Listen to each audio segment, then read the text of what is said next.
AFC অনূর্ধ্ব-17 Asian কাপের বাছাইয়ে নিজেদের চতুর্থ ম্যাচে শক্তিশালী বাহরাইনকে 2-1 গোলে হারিয়েছে লাল সবুজের যুবারা। এই জয়ের পর মূল পর্ব নিশ্চিতে মাত্র এক ম্যাচ দূরে এখন বাংলাদেশ দল। বাহরাইনের বিপক্ষে দুর্দান্ত শুরু করে গোলাম রাব্বানী ছোটনের দল।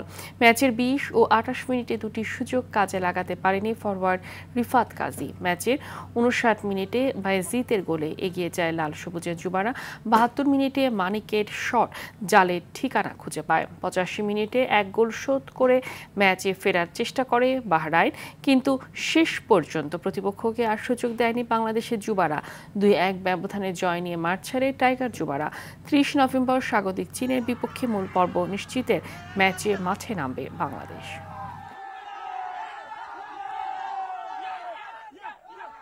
বাহরাইন অনেক শক্তিশালী ফুটবল দল, তাদের ফুটবল ঐতিহ্য অনেক ভালো। তাদের সাথে আজকে আমাদের ছেলেরা জয়লাভ করলো, একটা ইতিহাস আসলে তৈরি করলো। ফাইনালি চীনের সাথে আমরা যেন ভালো ফুটবল খেলতে পারি এবং ভালো একটা রেজাল্ট নিয়ে দেশে আসতে পারি।